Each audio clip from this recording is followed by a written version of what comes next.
name's Zain, and I'm 21 years old. Have you ever been in a place where you're hanging out with friends and you're well, I'll give you the situation. This is what's happening.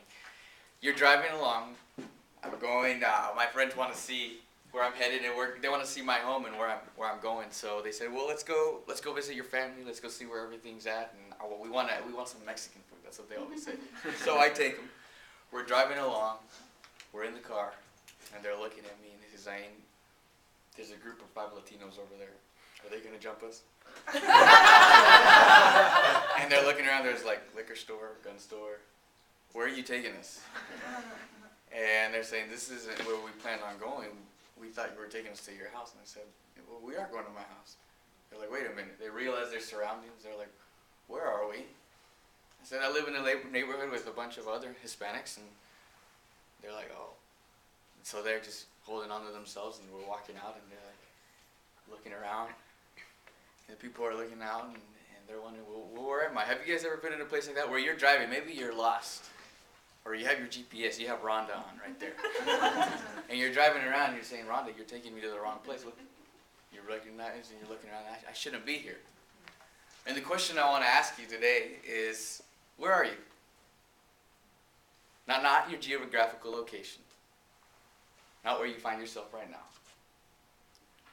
Where are you? It's an easy question with such a profound answer. Where are you is according to where it relates to your purpose in life and what you want to do, where you're at in your life. Where are you? Are you near where you want to be? Are you far away from it? Or are you just like my friends thinking, I don't know where I am or what's going on? And I want to talk to you from a story. I want to tell you a story. And it starts out like this. There's a certain man had 2 sons. And what happens here is these 2 sons were great kids. You have the younger and the older son.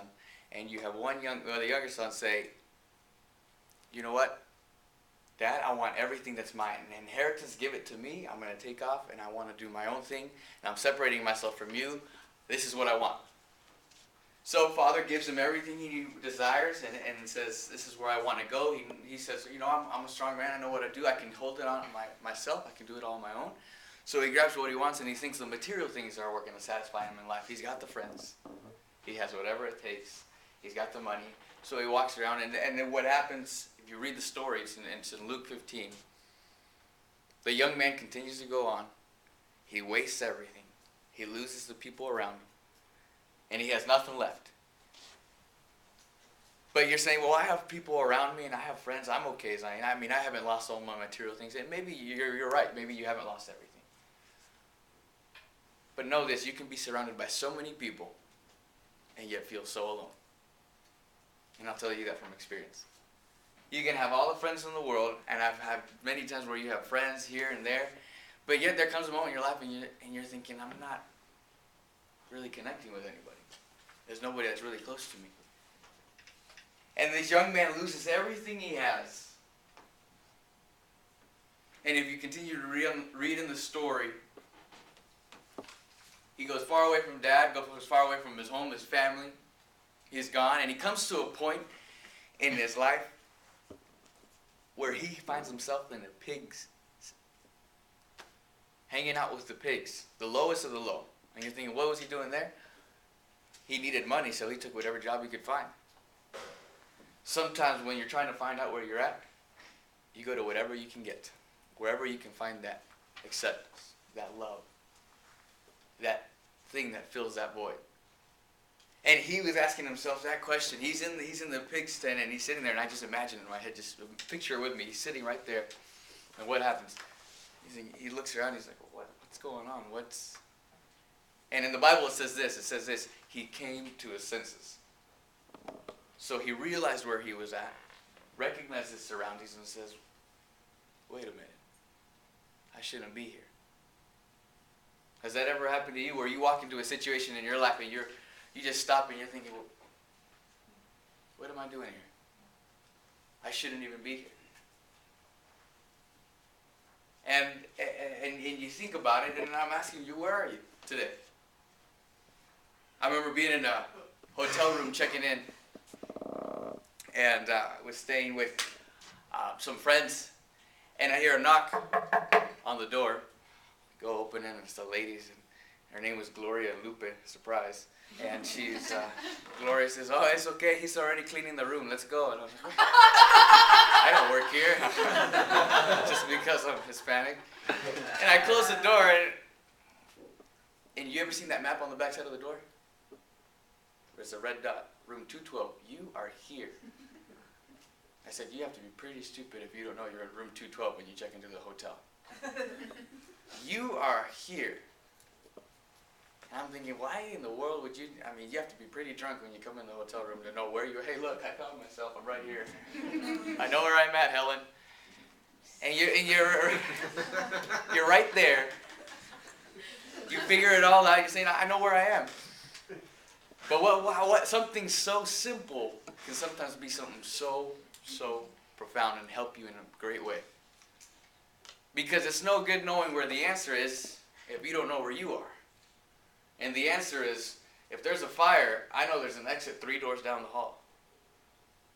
But if I have no idea where I'm at, in the time of panic and trying to realize where I'm at, I don't know where to go. Where are you? It's something that this young man came, and I like to call it this, the moment. His moment. And everybody has a moment. Everybody has a time in their life where you stop and you're thinking, what is going on? There's got to be something else. And you're saying, I haven't squandered my living, I haven't left my family, I still have all of that. Yeah, you might have all that. You might be great and smiling. But I'm talking about you in your life, in your personal life. How do you feel? Because it's easy to put on a smile and just, I'm good. And but really. And you think, I have it all together, I have it, but I'm just fine. I'm asking you to do this. Realize your surroundings. Who are the type of people that are with you? Are they helping you get to your goal, to where you want to be?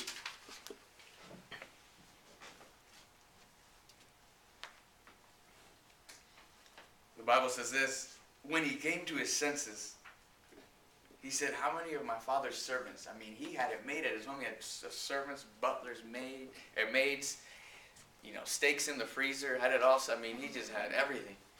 And he realizes, I shouldn't be here. There's more.